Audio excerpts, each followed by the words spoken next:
New Project Veritas video, how left-wing groups and the DNC arrange astroturf agitation at Trump events for Hillary's benefit. A long clip but worth your time, especially since James O'Keefe's promising more this week. You'll need to know the cast of players now so you're up to speed for the next video. Most of this is devoted to introducing you to the glutinous mass of liberal organizations that work with, sort of, the Clinton campaign and the DNC to protest Republican events. One of the open questions here, and key to any legal issue, is whether the campaign itself is coordinating with the super PACs who are allegedly involved in these activities. Campaigns are strictly barred by law from contact with PACs. Maybe there's more to come about that in the next videos, but for now it's clear at least that there's some chain of command to all of this and that the DNC is involved in some astroturfing.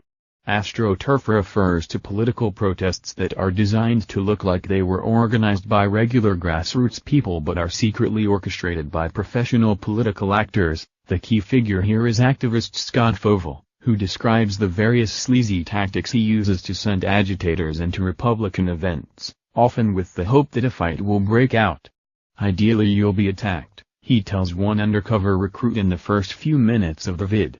Later he boasts about using mentally ill homeless people to agitate and then rewarding them later with pay and a chance to get clean.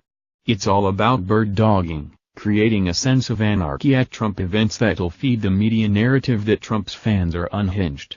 One thing he doesn't describe, though, unless I missed it, is actually initiating violence. What he's talking about is baiting people at Trump's rallies, wear a conspicuous Planned Parenthood t-shirt to an event. Ask Trump an uncomfortable question when he comes over to fans in line to say hi, and then see if anyone reacts by getting pushy. That's another obvious possibility for the next videos.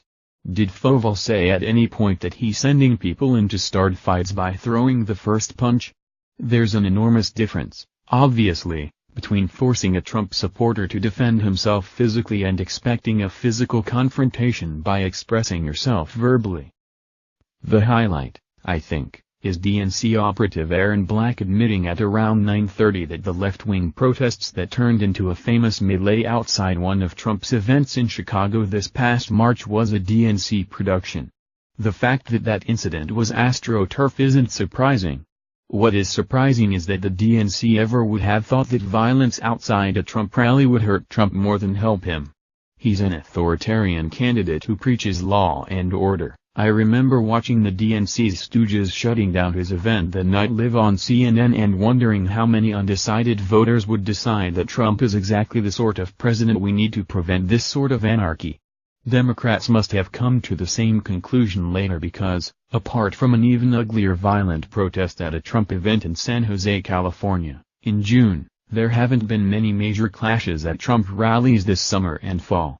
Maybe, ironically, Fovel and his superiors belatedly came to the conclusion that his brand of agitation was destined to backfire this year and toned it down a bit in recent months. We'll know more when the next tape emerges.